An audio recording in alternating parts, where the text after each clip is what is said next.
Welcome back to my podcast. My name's Brian, and I'll be here with you for the next hour or so. Thank you for tuning in to my second podcast of my life. I appreciate you. And let's get started. Okay, shout-outs first and foremost. That little tidbit right there, that music that you just heard, another cut from Z-Sonic. Little tidbit from his track Finer Things, and I use Z-Sonic. Why? Because I know him, and because I don't expect him to sue me for copyright infringement or use. I'm not making money off this, so can't afford to pay for music. So thanks, Zach, Z-Sonic, for doing that, kind of in a roundabout way for me and for everybody else. That's my shout out. So we'll just roll right into things now.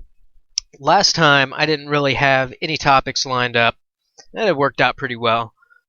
This time, I wrote down a couple things, just kind of jotted down some interesting things that I thought would be fun to talk about, and maybe a little bit enlightening, some kind of mysterious stuff. Let's see, I've got... today I want to talk about... I like to switch things up between, spiritual stuff and kind of... political things, some scientific things. I'm interested in all that stuff. It all goes through my head pretty much all at the same time, so I like to kind of get a little spectrum of topics there. So I'm not exactly all that pigeonholed. I'm interested in pretty much everything. So things I want to talk about today: dreams and reality. Okay, that's one of my topics. More on the kind of psychological, spiritual side of things. Then I have, I wrote down I'd like to talk about the money system a little bit, what it is, why it is, flaws in our current money system, some history of it.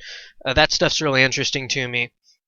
In fact, understanding the evolution of the Federal Reserve note, or the dollar, the United States dollar, really is what kind of woke me up to kind of political, alternative political views, put it that way. Because when you start to understand it, there are some basic flaws in the system. You can call them flaws. They're actually designed for a specific purpose, in my opinion, and in the opinion of other economists that I've read. So I'd like to get into that a little bit. And first off, though, I'll just say this because it's a little tidbit, just a little bit of my philosophy. I wrote down, I'd like to talk about the courage of knowledge. And what does that mean, courage? How does courage and knowledge go together?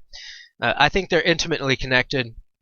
And the reason I believe that, the reason I think that, is because when you learn new things, it oftentimes challenges what you had kind of offhand believed, maybe things that you'd heard and not really thought a lot about. You kind of build belief structures so that you can get through your day. That's great. Everybody does it. It's how we work as a species and as a culture and a society. But when you look at a lot of these things, I believe I found a lot of flaws.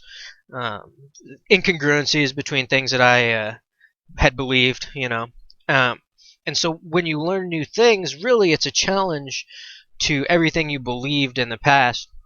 And I kind of touched very briefly on this at the end of my last podcast, that when you learn something new, a lot of times that means you're going to be discarding something that you had been using to run your life before. So I believe that takes courage.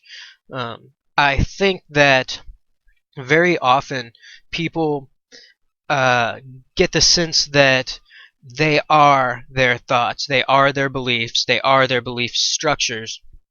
And I think fundamentally that's not true.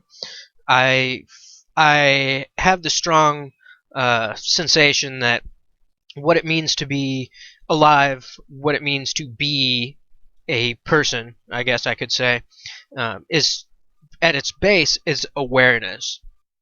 And you can be aware of anything, right? Anything you choose to turn your attention towards.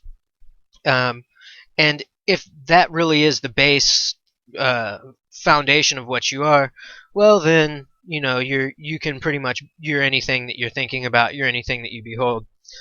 Um, but I think that most of the time, uh, people feel very connected to what they have believed, and if they were to stop believing it, they wouldn't know who they were anymore because they've identified so much with that.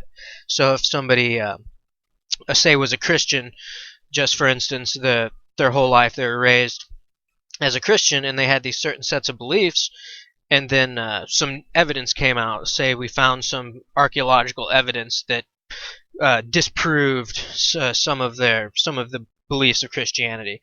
Um, well, then that person would, one, be challenged to come up with a new structure um, of beliefs that would get them through their day and through their life, and at the same time, if you felt convinced that these new this new evidence challenged your beliefs enough that made you want to change them or feel that you were incorrect, well, then you have to really accept the fact that pretty much everything that you had done up to that point was fallacious. You're kind of full of it every time that you made a decision based on this one knowledge point, right? And there's really nothing you can do about that. We can only act on the knowledge that we have. But you would, if you accepted this new belief, then you'd have to say, well, everything that I've done up until now was silly. And I'd have to look back on it and just admit that I was wrong. I was childish, and I think that takes a lot of self-confidence. And I think that self-confidence and courage go hand in hand.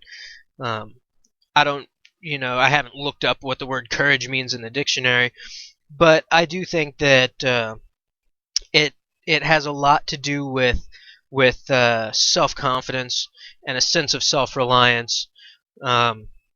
Because courage usually means that you're facing something maybe that's challenging or unknown to you, and and in order to have the confidence to do it, I mean, it that takes courage. To me, that's what courage in knowledge means. So I just wanted to get that out of the way. It's something you can think about, something I think about, something I've come to kind of believe over the years.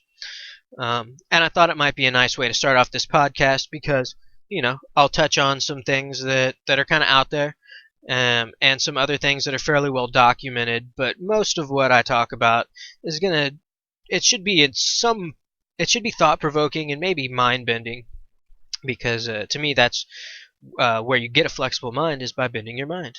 And it makes you stronger, makes you a stronger thinker. And I do believe that it improves your self-confidence and your ability to interact effectively with your world and get what you want out of it. So there's that. So let's jump into my first topic that I want to talk about, which is dreams and reality. I think it's really an interesting topic because a lot of times when you're in a dream, it seems real to you. Everything you're doing, you make your decisions as if the information you were getting was true, and you think that you're really awake. You think that you're there, until you wake up, and then it becomes so obvious that everything that you had just thought was very normal makes no sense at all to you anymore, and it's humorous that you could even have thought that any of that stuff was real. But you did think it was real, and you were aware of it. And so, how do we tease this dream reality apart from what we call our waking reality?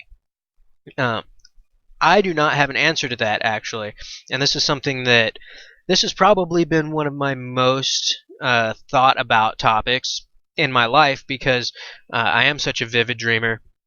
And I have had dreams and remember dreams going back, I don't know, since I was 2-3 years old. Some of the dreams that I've had were so vivid that I still recall them. They've made an impact on my life. And then, and I dream every night for the most part, and I remember dreams from every night, and every day when I wake up, sometimes it's actually tiring.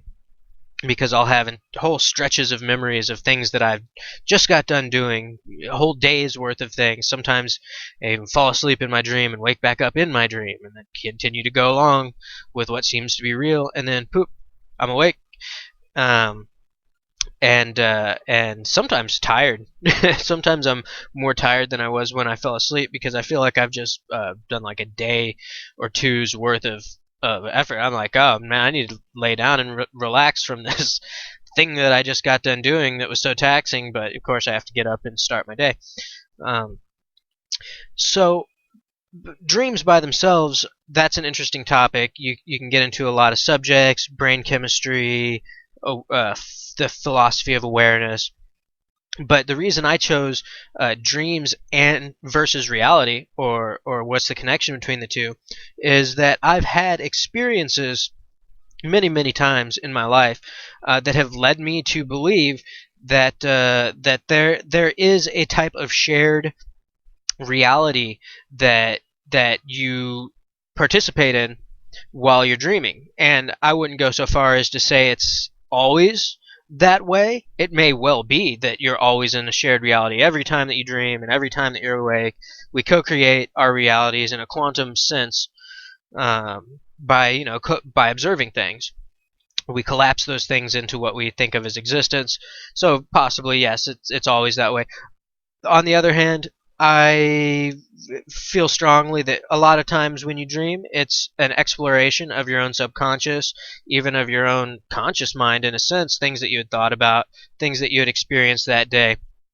Um, and I would even go so far as to say most of the time that's what you're dealing with. But there are some exceptions to it. And here's one in specific that really made me think that we have this shared reality. So let me just tell you the story. Back when I was, I believe, 15 years old, I was in high school, and I had one friend in particular that I hung out with a lot, and we used to go skate after school. We'd go, we had a half pipe or whatever. We'd go hit the rails and stuff, and so after school, I went over to my friend's house, and we were skating around, and I had to tell him that I had a dream that he was in the night before, and I said, "Hey man, I've got to tell you about this dream. It was really messed up. You're in it." And he looked at me and he said, "Stop right there. I'm going to tell you what was in your dream last night, and you tell me if it's true." And he proceeded to tell me everything that had happened in my dream, which essentially was that I was in my house that I lived in at the time, and he came in and was holding a gun, a pistol, and I ran to a bedroom and trying to get away from being shot by my friend there, and I hid in a closet and I tried to hide under some clothes, but he knew where I was and came and found me, so I jumped out and I ran to the living room, and he followed me in there and chased me in there, and then I was cornered, and there he was with the pistol, and I knew that there was no escape. So I said, all right, fine, go ahead and kill me, you know. And I got down kind of on my knees, and I was like, and I was about ready to cry, you know what I'm saying? I was convinced that this was the end for me. Like today, here in just a few seconds, that I'm gonna get shot in the back of the head by my best friend. Why did he come into my house and do this to me? But I was trying to be brave about it too. Like, no, I could face this. I'm a man. Like, I'll take my destiny. And I got down on my knees, and he put the gun to the back of my head, and it was right about then that I woke up, and I was like, oh man, I can't believe it. Now, so that was my dream, but what was amazing was that all I had said to my friend was, I had a dream that you were in last night. It was pretty intense. And he stopped me and described the rest of the dream to me, about me hiding in the closet, about him having a gun. He was smiling though. He said, you know, man, that gun that I was chasing you with, it wasn't a real gun. It was a fake gun. I was just effing with you. And we both laughed, and I was like, oh man, you totally got me on that. And he's like, yeah man, I know, you're almost about to cry. And I was like, yeah dude, I thought I was being executed by my best friend in my house, you know. And we laughed about it, and then went about skating. But it only takes one example like that to at least open the door to the possibility that there is some sort of shared reality that you're participating in. And it's hard for me to deny it after that one example. So so given that what I just told you isn't just completely some lie, which I don't know, it's not that profitable. I'd come up with a better lie probably, something more believable, I suppose, if I wanted. But assuming that I'm telling the truth there, which to the best of my knowledge I am, and he was, what does that mean then? Well, I don't have the answer to that, except to say that clearly, at least every once in a while, two people can share the same dream experience. So very much like life. Okay, well, I thought that was a good place to start because it's a real data point that kind of leads me in a certain thought process. But I like to take it back. Well, you know what? Let me take it forward from there a little bit, and then we'll go back to my first dream experiences. There was a time after that happened. I continued to dream and remember my dreams, and there was a period of several months, many months, maybe 6 months, maybe a little less, when I was in high school, probably around the time I was 16, 17, that almost every night, maybe 3 to 5 nights out of the week, for months on end, I would dream, and then something would happen the next day that I had dreamt about. And I thought about this for a long time. It actually got to be so common that it didn't even surprise me or register as something unusual anymore. I just thought, oh, well, here we go again. I had a dream about something that happened today. Now, one of my original thoughts on that subject was, well, as I do a lot of things habitually, if I dreamt about going to school and then I went to school, well, no real surprise there. I dreamed about something that I did. And most of the time it was something like that I dreamed about. Something just fairly normal. Although on a lot of occasions it was things that I did not do every day, some out of the ordinary event that I had dreamt about, but probably not so out of the ordinary that I couldn't have subconsciously put together that this was a possibility. And that, I'd had all these subconscious possibilities floating through my head, and lo and behold, one of them turned out to be true. Well, it's maybe the most obvious thing if I got down to all the details. But after this had gone on for several months, probably at least 4 months, I went to a bonfire party for the 4th of July. And there was a lot of people, maybe 20, 25 people, all sitting around a fairly large bonfire, and across from me there's a guy who eventually became one of my best friends, and even my one of my first business partners. And he looked up and said, "Oh my God, I'm having the craziest deja vu right now."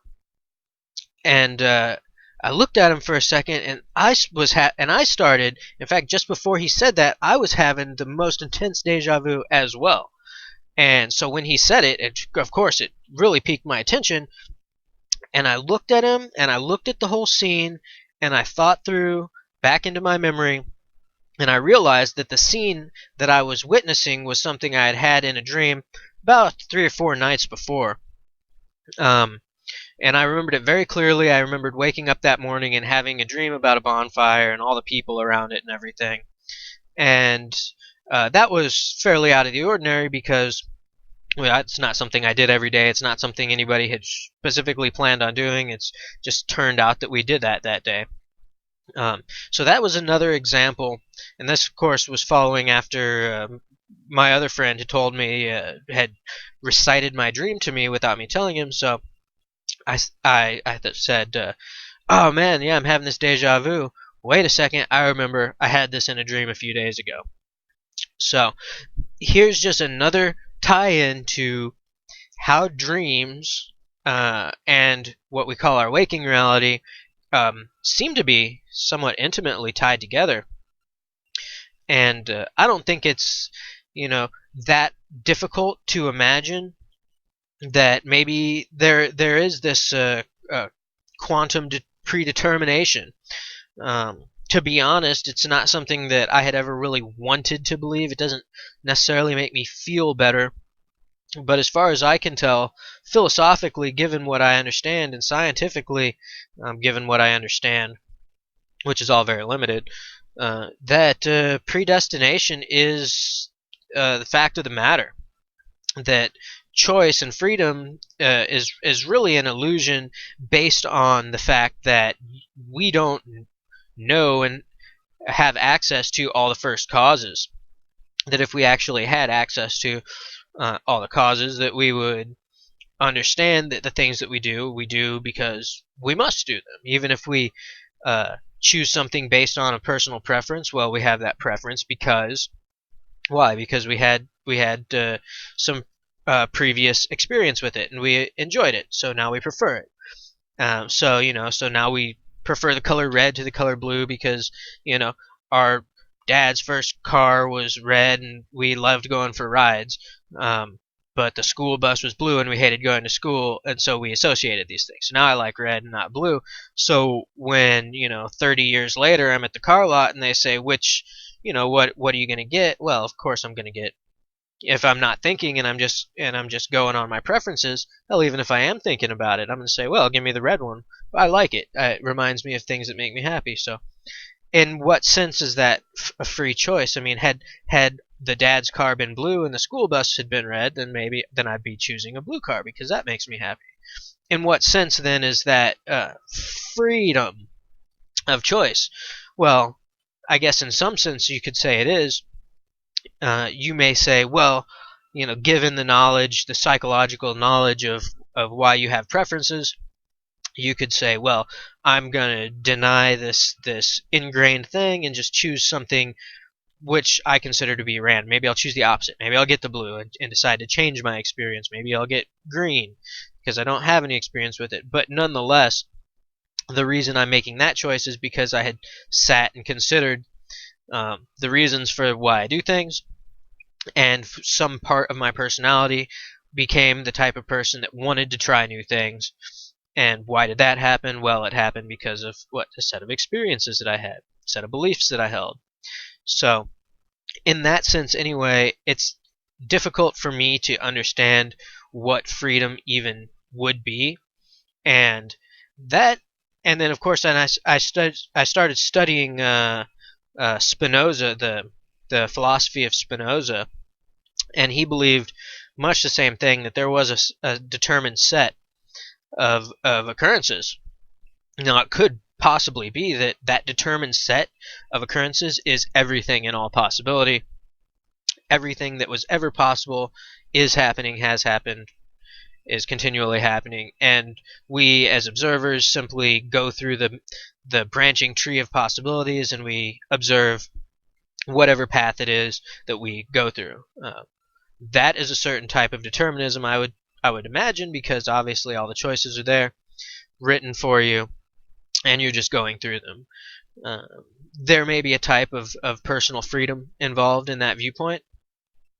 And I was always a free will type of person, so like I said, it doesn't make me specifically comfortable to think like this, but as I got to in the beginning, just because I spent 25 years or whatever of my life seeking and searching for freedom and believing in freedom, well, if presented with evidence or argument that seems to deny it, I'm going to have to go with the truth, whether or not it makes me happy. I believe that eventually becoming more aware of truth will lead to a greater happiness than simply a satisfaction in some sort of half-truth that you've built your life illusion around. So, to continue, I have one more dream experience that follows these two experiences that I just described. And this one is probably the most intense. Well, it certainly is the most intense for me personally. And I'll just describe it to you here as briefly as I can. When I was 18, maybe 19, I was spending the night at my girlfriend's house, and her grandmother was in town, and I was sleeping on the couch in the living room, and I had a dream that is as follows. I was looking down at a scene from, I don't know, 20, 25 feet in the air, looking down with a kind of a panoramic bird's eye view, kind of like a movie. And I saw two men walking. One was walking in front of the other, leading him by about, I don't know, 10 feet or so. And both men were extremely fat. I don't know exactly how fat, but I, get the feeling maybe 400 pounds. I mean, very, very large men. The first one, however, looked very healthy, had a good skin tone, had rosy cheeks. He seemed healthy, put it that way. The one behind him looked exactly the same physically, except for he seemed unhealthy, almost ghastly, very pale skin, kind of rings around the eyes. Just seemed, I don't know, seemed dead almost in a sense, or very, very, very washed out. And as I looked down on that scene, they walked up to a park that had been flooded. So the scene essentially looked like a park that had set beside a stream, had completely flooded, and a little stream had turned into a river. Maybe, I don't know, 25, 30 meters across. That was flowing fairly quickly, and floating in that river were many park benches and picnic tables and various things like that. Nice sunny day, though. Then suddenly, I was transported into the body of the first man, the very fat man, the healthy one. And I began to get all his thought processes, which became my thought processes because it was me. And I felt very uncomfortable with the man that was following behind me. It seemed like he was stalking me. It seemed like he was following me. He wasn't saying anything. It made me uncomfortable. And I didn't really know how to escape this person. It didn't occur to me to confront him or attack him or anything like that. So in order to escape him, I decided to wade out into the water, which is what I did.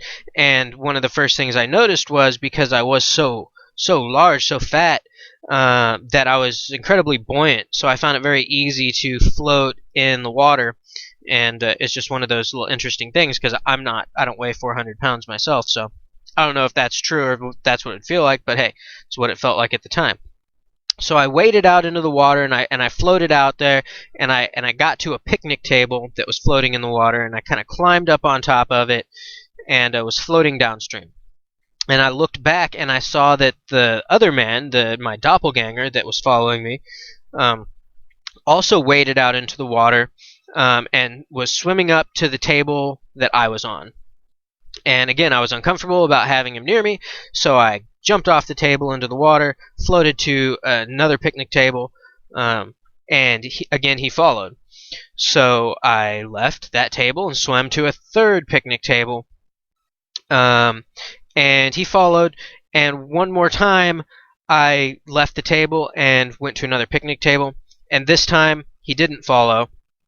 I floated down the stream more quickly than he did, and he was lost to my sight.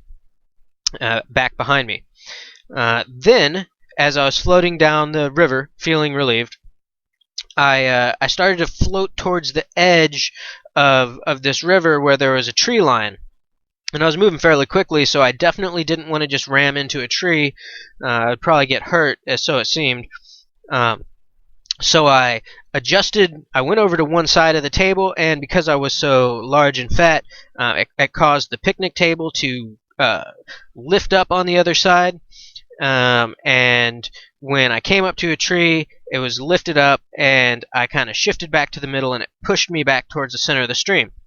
And so I wasn't in danger of hitting the trees anymore, and I floated to the edge again, and once again I used my weight to maneuver away from the trees. A third time, I floated towards the trees. Again, I used my weight to bounce off the tree there. And then a final time, I floated up to the edge, but this time there was no tree for me to bounce off. There was only like a cliff edge. Of course, it was a dream, so it doesn't make any sense how there could be a cliff when I'm on a flood, but we'll let that go in the name of artistic license. It was just a dream. So I went up to the edge, and I looked over, and I saw that it was quite a ways down, maybe 70, 80, 100 feet down, and I fell off it. I fell off, the table fell off, and I plummeted through the air down to the bottom, where I landed on the ground and squashed myself pretty much. And I have a very distinct recollection of what that felt like, because it felt exactly like falling into a huge feather mattress of infinite thickness. I just flopped right down into this feather mattress. Very comfortable feeling. And I remember thinking at that time, oh, so that's what it feels like to be squashed. All this fat seemingly cushioned my fall there. And there I was, laying on the ground. I couldn't move. I had fallen onto like a stream bed with little pebbles, and a small stream was kind of running by my eyes there, just a couple inches deep, so that as I was laying there with my head turned, I could see the water rippling past me. And I thought, oh, well, that was an interesting thing. I just fell and died. And about that time, I woke up. I heard sounds in the kitchen, and it was my then girlfriend's grandmother making some coffee. It was probably 7 or 8 in the morning. And I got up and I went and used the restroom, and I laid back down. And every once in a while, when I'm having interesting dreams and I wake up, sometimes I can kind of close my eyes and just kind of flow back into that dream. It's not all the time, but every once in a while. If the dream is intense enough, I can just kind of drift back into that same dream. So I thought, oh, I'll give it a try. That was a really interesting dream. I had never actually died and experienced that in a dream before. I have many times since then, but that was the first time that it happened to me. So I laid down, and I took a breath, and I relaxed myself, and I said, okay, let's drift back off into this dream. And instantly, and this was incredibly intense. This is the only time this has happened to me ever in my life. I was instantly back into the dream. It was what I can describe it as is, you know those old 70s shows where people are talking on the phone and the TV is split in half while they talk to each other, and then one half of the screen kind of goes away and the other becomes a full screen? Well, it was almost, experientially, it was almost exactly like that. Here I was awake in this world. I closed my eyes, got a sense of this other world, and then cha-ching, like a typewriter, hitting enter and having it fling back over to the edge really fast. The entire scene overtook my consciousness, and I was fully immersed back into this dream scene where I could hear and smell and see all the little leaves and feel the wind and everything like that. And I was still just a body laying there watching the stream go by. And of course I was very interested, but I was back in this dream again, and so there I was thinking about how interesting it is that I had just died. And about that time, my consciousness split again, kind of from the other side, until I was having another split screen consciousness where one part of me was in my body looking out at the stream running by, and the other half was looking down again as if it was a camera angle, like when the dream had started. This time I was probably 10, 12, maybe 15 feet above, looking down at my body there, laying on the ground. And that third-person angle seemed to be aware, in some sense, of the person who was in the body laying there looking out. But the person in the body wasn't really aware of the third-person camera angle. And as I was laying in the body, my entire field of vision kind of rushed away from me, as if I was being propelled down a huge dark tunnel. And so there was blackness all around me, and it seemed like this little spot of light, which was the world I was seeing through my eyes, got farther and farther away, further and further down the tunnel, first very quickly, and then continually quickly, but as it got, smaller, it kind of took a little time to fade out, and then it kind of blinked, and it was all just blackness. And my split screen consciousness shifted and just kind of erased that, and now it was just me looking down. And I thought, oh, okay, well, wasn't that all interesting? I fell and I died. And at this point, I was so immersed back in the dream, I had forgotten about the waking life. I was just thinking how interesting it was that I had died and my consciousness split. Here I was looking down, and, well, doesn't this mean that I'm still aware after my death? And how amazing that is, right? If you ever experienced that and could know it, well, it changes everything. Answers a lot of questions. So, as I was sitting there, viewing all this, I was taking note of just how perceptive I was. I could see the sunlight filtering through the leaves and the little blinks of light off the water as it rippled, and I could feel the breeze blowing. It was all very tactile, and I was enjoying it. And then a voice kind of said, "The Witch of the Woods is coming," and it was my voice, really. I was telling myself that somehow. And I thought, oh, Witch of the Woods, that's a weird thing to think. And I was looking around for like a pointy hat witch out of a cartoon, and I didn't see anything. And then all of a sudden, a voice kind of sang to me, and it was a voice. It's what I assume angels would sound like. Every syllable of each word kind of seemed like a choir was singing it. And I've said this often, and I'll say it again here. There's only one human that I have ever heard make a sound like this, and that is Bjork. I've heard Bjork, when she is singing at her best, make a sound that was beautiful and intense and very similar to the sound that this angel or witch or whatnot was making. But as I say, that's the only person I've ever heard make a sound like this where one syllable can seem like a choir. In any case, so she sang a little nursery rhyme to me, and then I woke back up, and my split screen just clicked right over, and I was just fully awake and immersed again. And I thought, wow, what an interesting experience to have died in my dream there. But I just went on with my life. Obviously, dreams can be weird, and I've had strange experiences in the past. So didn't really make a whole lot of it, other than it was just an interesting kind of dream experience.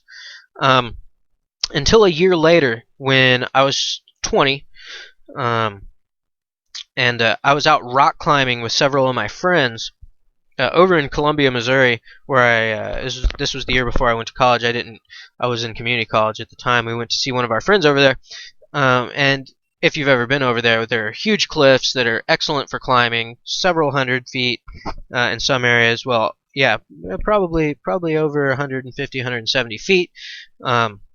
Of really nice cliffs to climb up. Now, we didn't have a bunch of gear, so we were just bouldering. We were out there, and and I used to do this fairly often. We used to climb up some pretty intense cliffs with no safety equipment. So, in a sense, you could say I was almost died many, many, many times this day. Like every minute or every moment that I was climbing. It was very fun, pretty intense. I used to be a little more wild than I am now, but we had our fun doing that. We did that for several hours, and after we had our fill of climbing, we kind of spread out along there's a path that ran at the top of the cliff, pretty far away from the edge of the cliff. I mean, I don't know, several hundred yards. I mean, through a forest. It's kind of slanted down, but far enough away that you couldn't really see the edge of the cliff, and you really kind of forgot about it because you're so far away and kind of removed through all these trees. So we were spread out, and I was having fun as I would find nice little rock bowls off the edge of the path. I would drop down into them, kind of like dropping into a half pipe. And I would kind of surf and kind of skate on my feet there. There's all this little debris, little leaves and sticks, and it was really easy to just kind of swoosh down really fast. And then, after I was done with the initial drop, there would be some trees there, and I'd grab the edge of a tree, and I'd stop, and I'd kind of climb back up and continue walking down the trail until I found another one that looked fun to drop into. And I came across one really big rock bowl, but almost double the size of what I had been dropping into, which, I don't know, probably 30-some feet high. It's a pretty nice little drop. And I thought, oh man, this is going to be a lot of fun. I'm going to drop into this one for sure. And I jumped down and I slid really fast, and there I was on my feet skating on all the rubble. And so I swooped in and I had my fun and I kept my feet and I was looking around for the tree that I was going to grab onto, which obviously I was in a forest, so there are trees everywhere. You can't really not have a tree.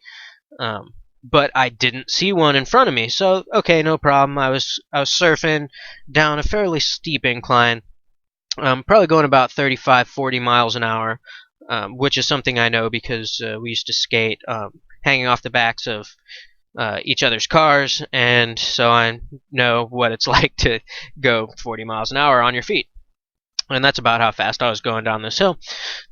So I looked around and couldn't find a tree trunk to grab onto. Well, okay, no problem. So I'm looking for like a low-hanging branch that I can kind of hop up and grab onto. Didn't see any of those.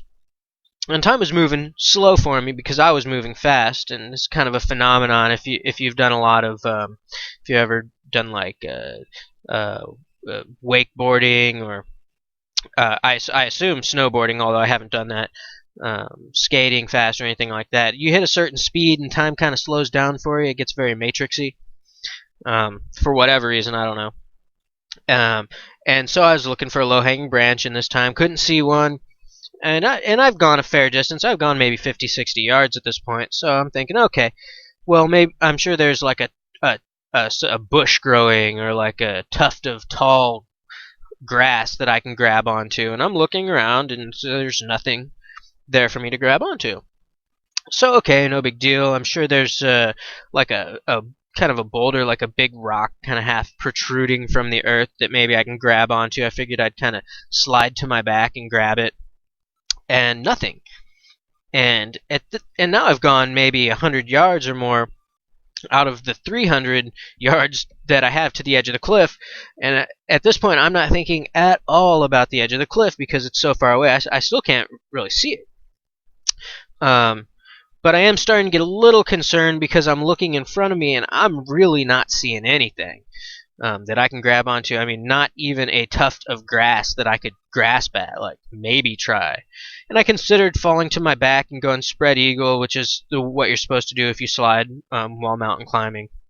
But I did some quick calculations, and I knew that if I tried it, I would just tumble and it wouldn't slow me down, so no point in that. So I'm looking off to my left and to my right. Maybe there's something within 10 feet that I can dive towards. And if I had seen something, I definitely would have, whether it was a tree or a bush or just a rock sticking up, anything I could get my fingers on. But apparently this rock bowl that had carved out went all the way to the bottom of the cliff. Because now I've gone maybe a couple 100 yards, and I'm starting to see that edge of the cliff over there. And we're up pretty high. I'd say something like 100 feet, maybe 80 or 90 feet up, and then below us is this little river, kind of a very shallow river that was running on this nice sunny day, and I'm looking around and I'm seeing the path between me and the edge of the cliff now at this point, and I realize that there's nothing between me and that edge, and that I am going to fall off that cliff here in about 5-10 seconds, and I'm going to fall off it and most likely die because it's a long-ass way down. And at this point, time was started going very, very slow for me. And I had all the time in the world to think about what was happening and look around at my surroundings. And it occurred to me right at that moment, I had a dream where I fell off a cliff and I died. And when I fell off the cliff, I fell into like a shallow pebbles where it was like a stream or like a shallow little river running. And I was like, oh man, there's a shallow river right down there at the edge of that cliff that I'm 70 yards away from now at this point, and moving 40 miles an hour on my feet, just along for the ride. And it all makes sense. I think, oh, well, that's what that dream was about then. So many times I've dreamed about the future. This was a big event. I dreamed about it. I'm getting ready to fall off that cliff. I'm gonna die, like today, like in a few seconds here. And I'd had such a great day, and it was such like a positive time in my life. that I was actually really happy about it. I know even when I was a child, and this is very strange, something that stuck with me over the years, when I could not go to sleep, I used to imagine like jumping out of an airplane or falling a very long way to my inevitable doom. Um, and this was like comforting to me. It's just kind of like counting sheep. It's something that I did when I couldn't fall asleep, and it just made me comfortable and happy. And I remember even at a very young age, like 4 or 5 years old, I always thought, oh, if I ever fall off something really high, I'm gonna go head first because I would absolutely hate to become a paraplegic and survive. Much rather just finish the job.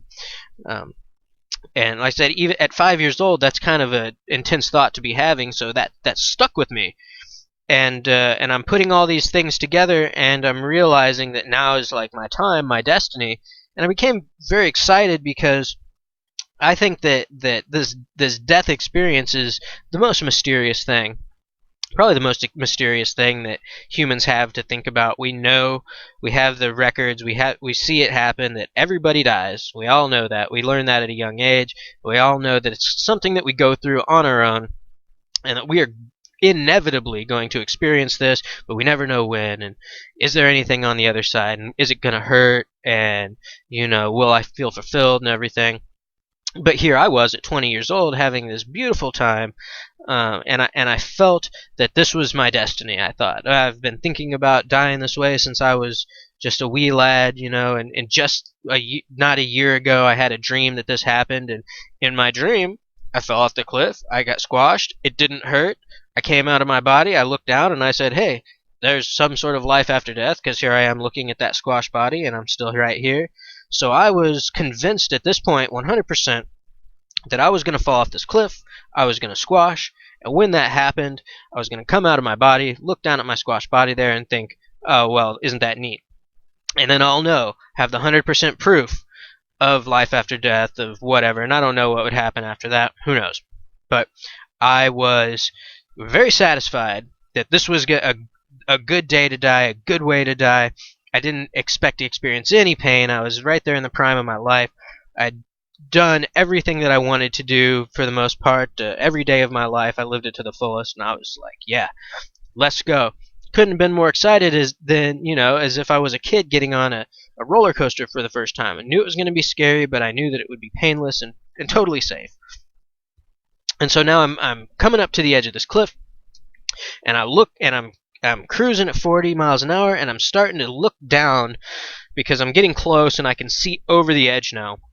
And there it is, the water running in this little stream in this shallow river, and I'm like, there it is now.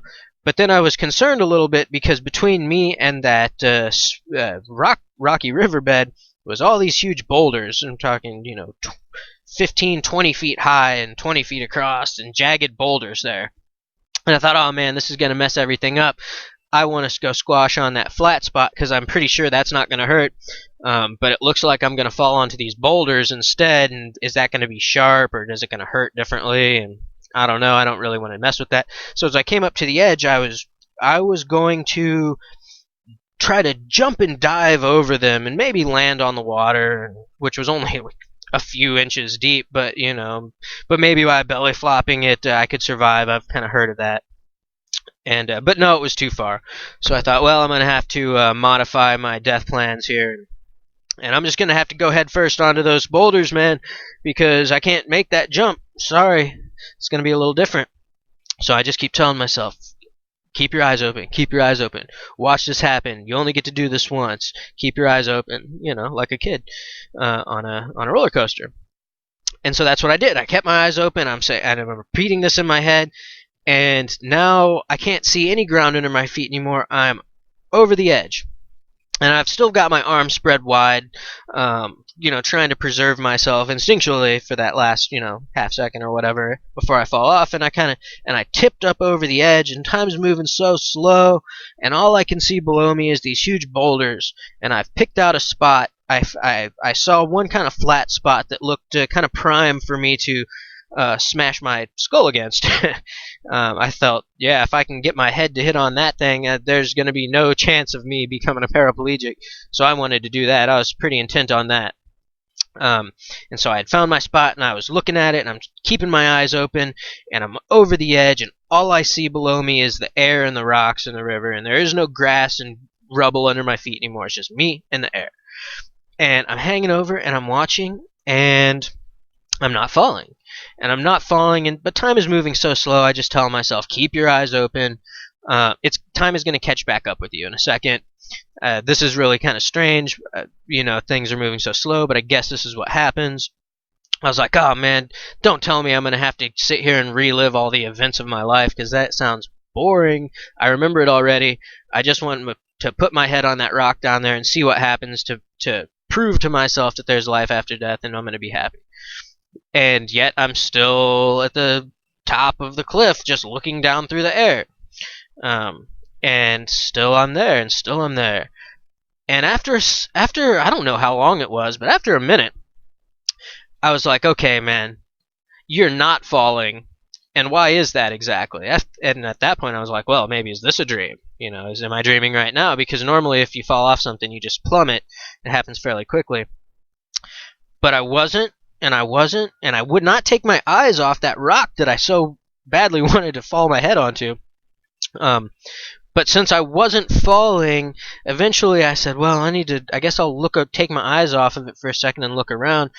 And I looked back at my right hand, and apparently through some sort of miracle, my hand had grasped like a branch, like a tiny tree branch that was projecting, I don't know, probably 15, maybe 20 feet off a small sapling that itself was, I doubt 20 feet tall, maybe 12 or 15 feet tall, so that the branch was actually longer than the tree was tall.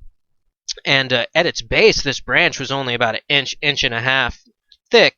And at the point I had apparently grabbed it, it was so tiny that it went in one side of my hand and didn't come out the other side.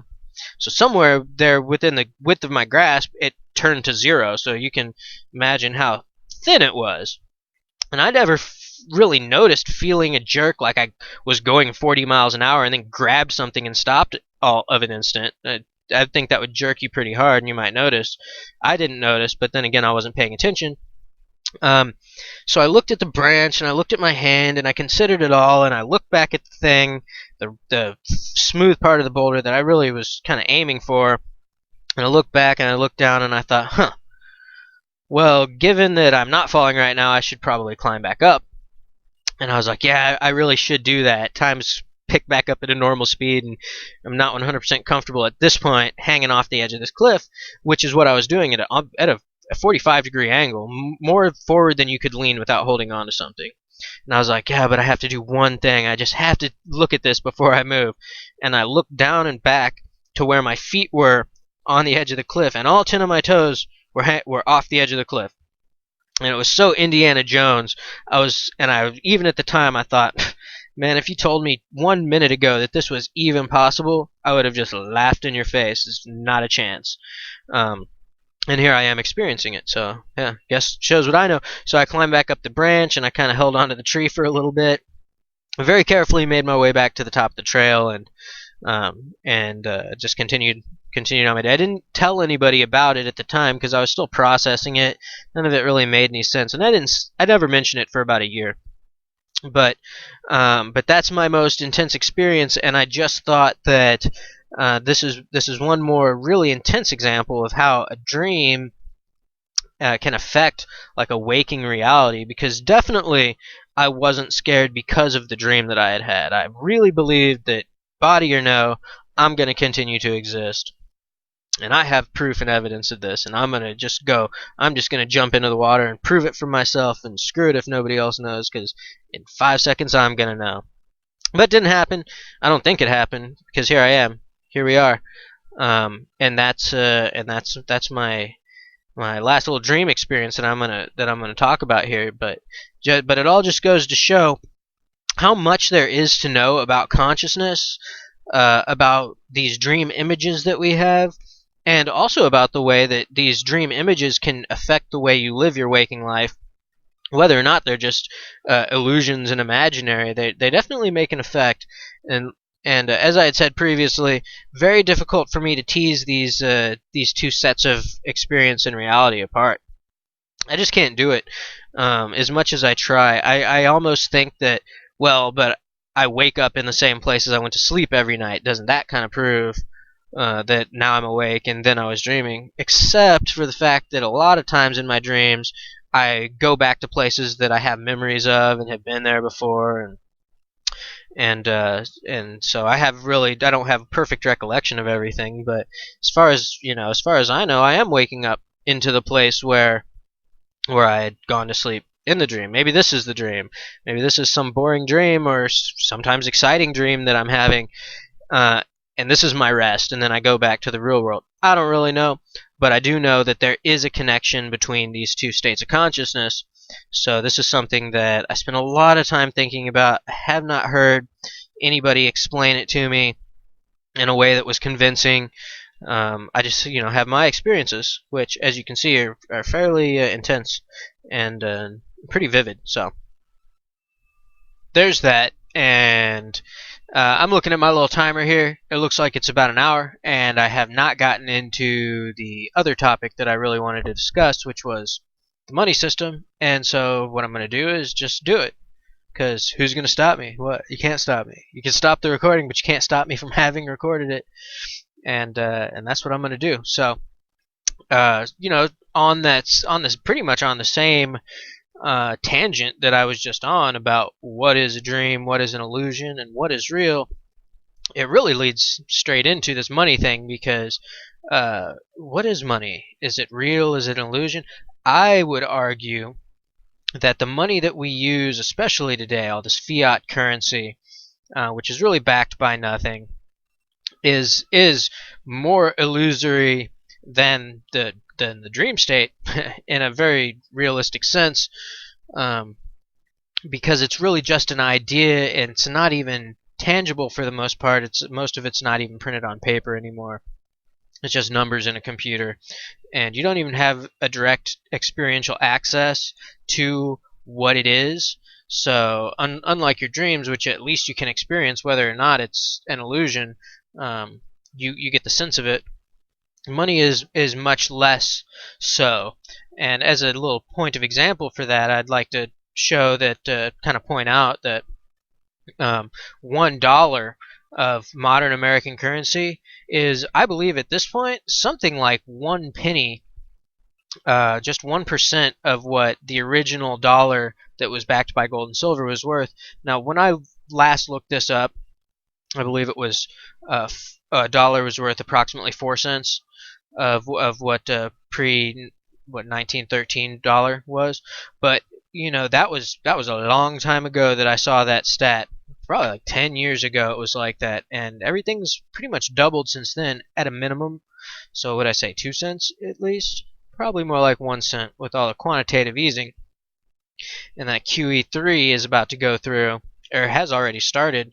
And for people who don't know what quantitative easing is, that just means printing money, because you have more quantity of money, so it makes life easier to pay things off. But of course, then all the money is worth. If you print twice as much money, it's worth half as much. And that's why, if you really look at the purchasing power of the dollar versus the purchasing power of an ounce of gold or silver, the gold and silver has remained fairly consistent. You buy the same amount of bread for an ounce of gold as you ever could, really. It just takes like 98% more time. 98% more dollars to buy that gold, right? So actually the cost of gas hasn't gone up, the value of the dollar has gone down, and there it is. Now, why do I think that? How have I learned that? Where's my math and where's my evidence? Like I said way back at the beginning of this kind of exploration into the use and the worth of the dollar is what first woke me up to, yes, there's a systematic problem here. It's not just bad people that got into a pretty decent system. It's actually the fact that the system itself is inherently flawed. And what I learned, and I think that everybody should look this up if you haven't seen it, don't take my word for it, search it yourself. You can see what a Federal Reserve note used to be. It used to have, in place of the thing that the little phrase that says this note is legal tender for all debts, public and private, it used to say this note is redeemable for gold or silver. Why does that make a difference? Well, for one, if it's based off something, you can't just print a bunch more of it. So it's really a guard against devaluation. Whether or not gold has any intrinsic value, which I think it does because it's an element, there's a certain amount of it, so it has that value, if nothing else. The fiat currency has no backing, and it doesn't have that safeguard. So check that out, and it's fairly self-evident. And the argument that I make, and it was the first argument I ever thought when I started researching this, is against the current economic system of the Federal Reserve note and the fiat currency and all this, is that if all this money is printed at this point in time in the United States by the Federal Reserve, and then the Federal Reserve takes this amount of money and loans it out, always at interest, then quite technically just basic math will show that it's impossible for that debt to ever be paid off. And this is where way back at the beginning I said that the system isn't exactly flawed. It's actually working quite well for what it was designed to do, which is essentially be a vacuum.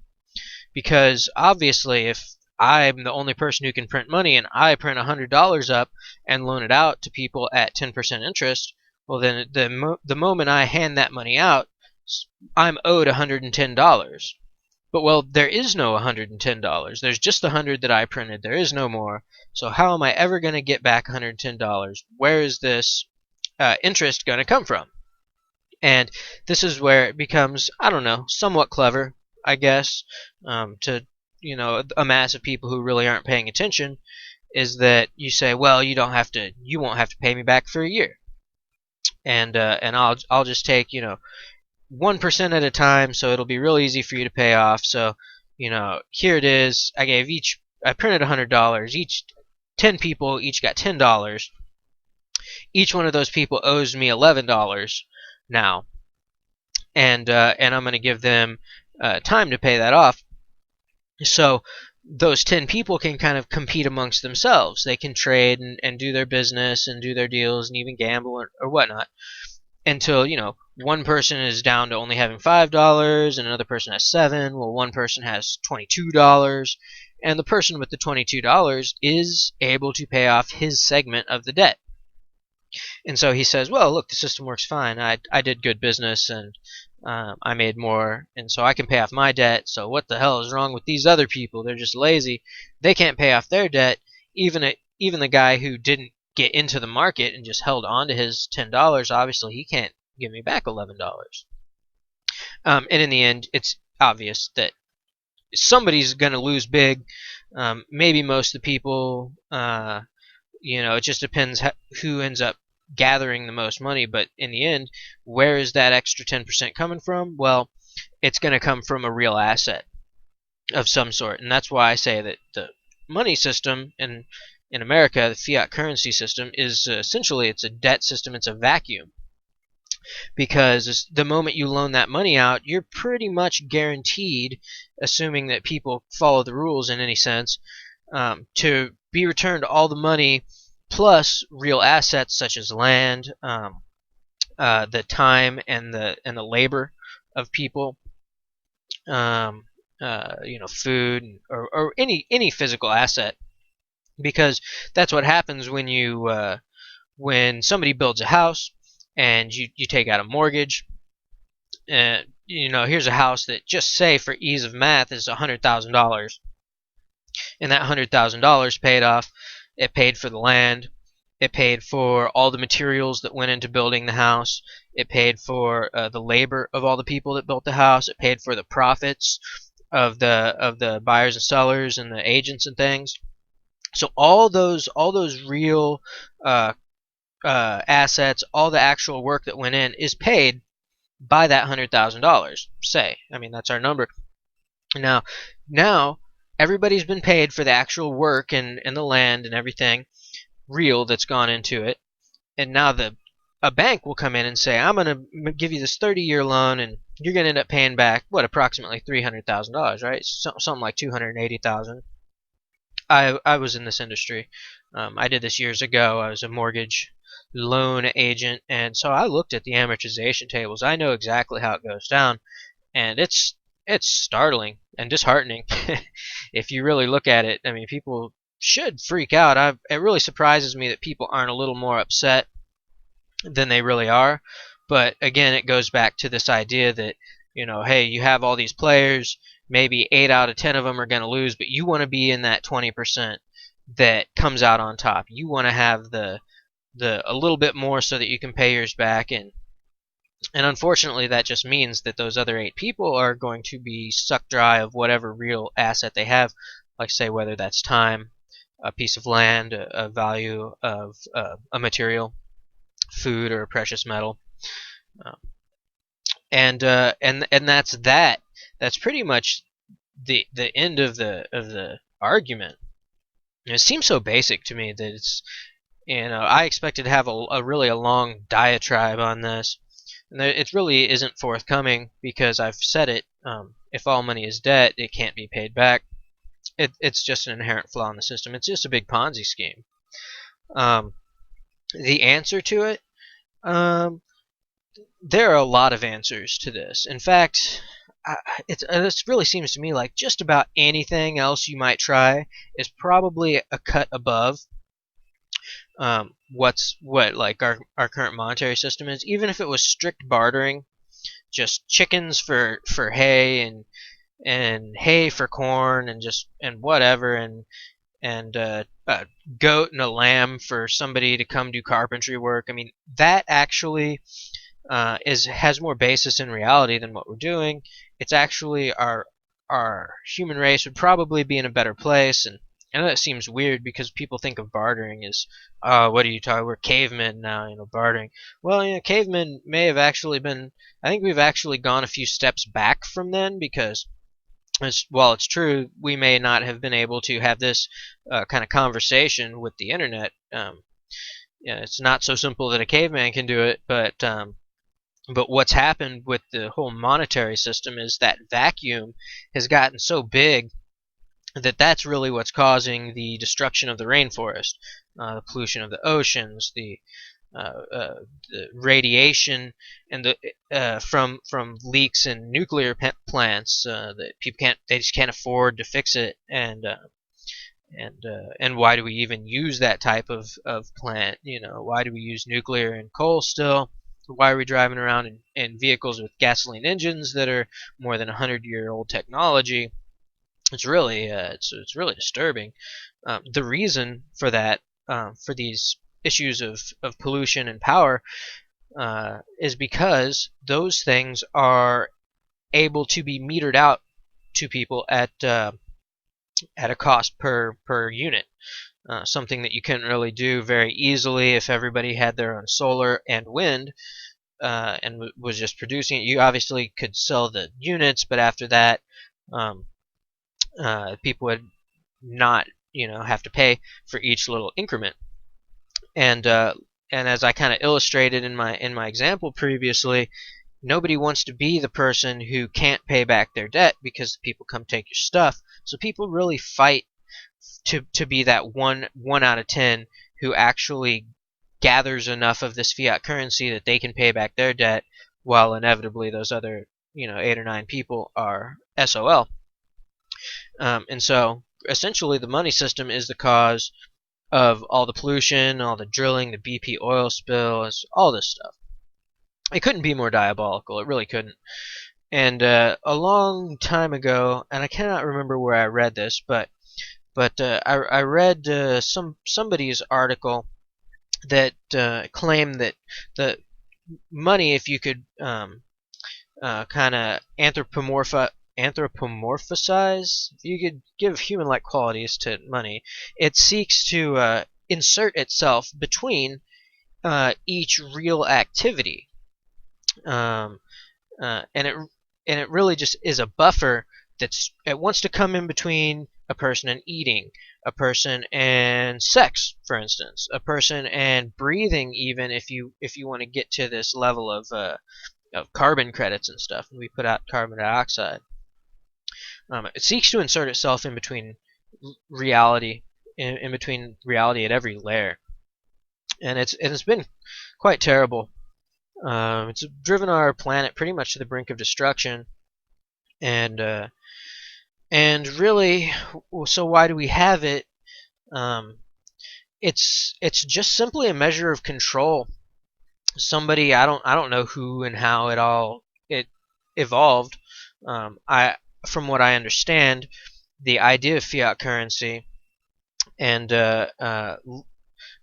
lending at interest kind of came from these ancient money changers and stuff. I really don't have knowledge of exactly how it happened, but there were people who gold was the money, for instance, and gold is kind of heavy, and you don't really want to carry it around on you all the time. So institutions arose, banks, that said, we will keep your money here, and we will give you a note, and you can come, and we'll keep it in this safe, and you won't have to carry it around with you. You'll be able to change these notes. Whoever comes in with a note can actually get the gold, and we'll keep it here safe for you. And that's a good idea. It's a fine idea. What happened was the people running these institutions found out that, well, most people did leave it in there because it is a good idea.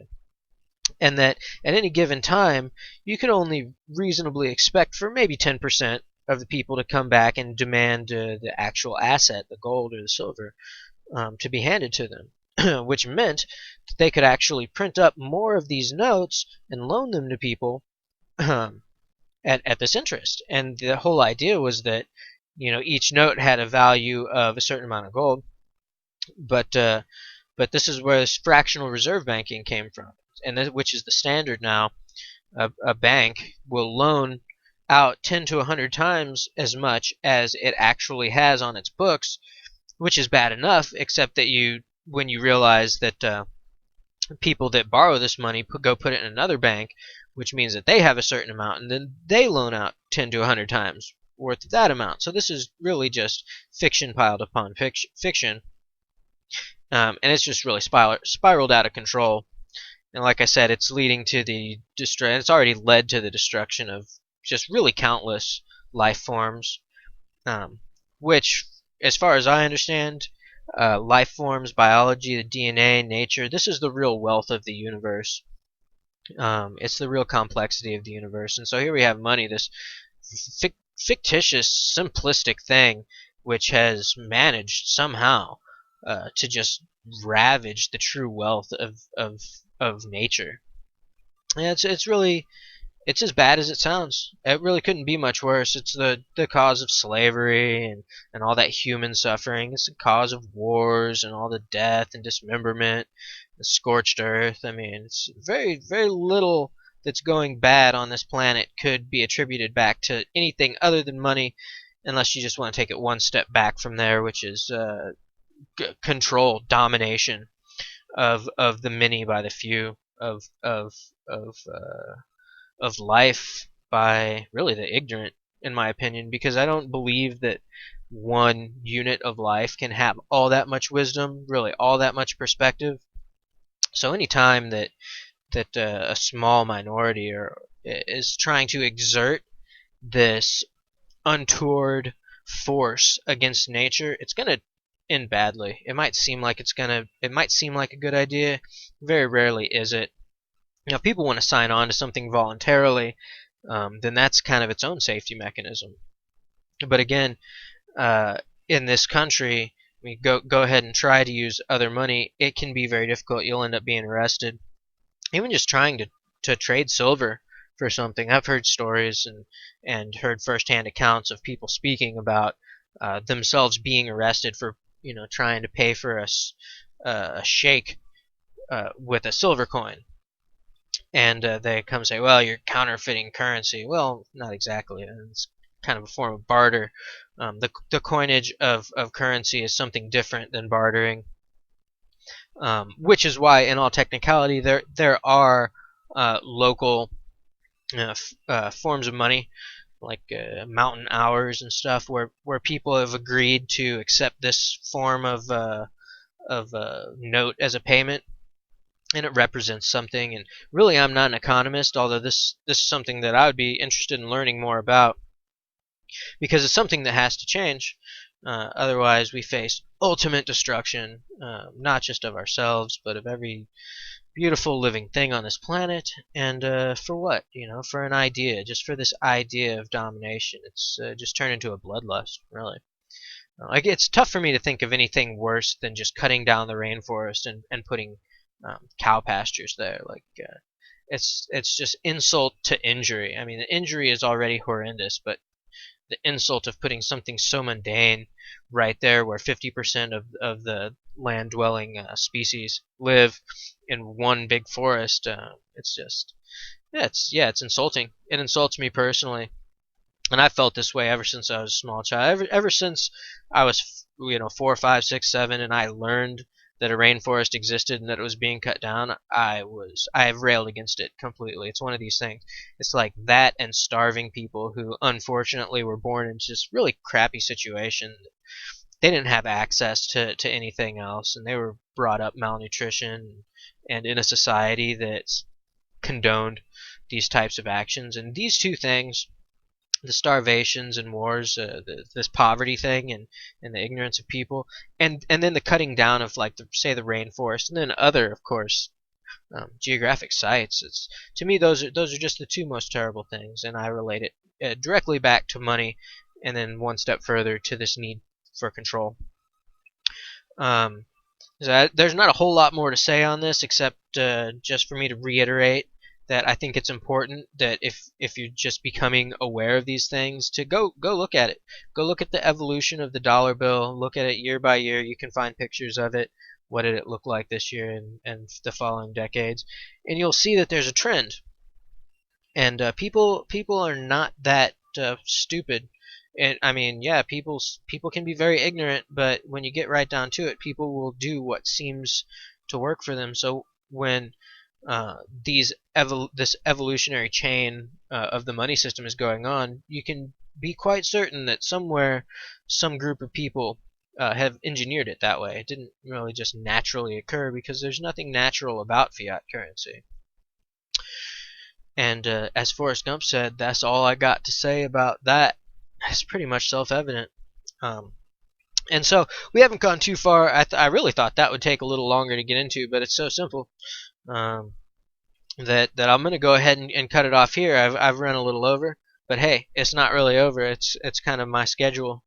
But I do appreciate, once again, everybody who's tuned in and checked it out, whether it was today, next year, 10 years from now, which would really be 10 years ago. I don't know.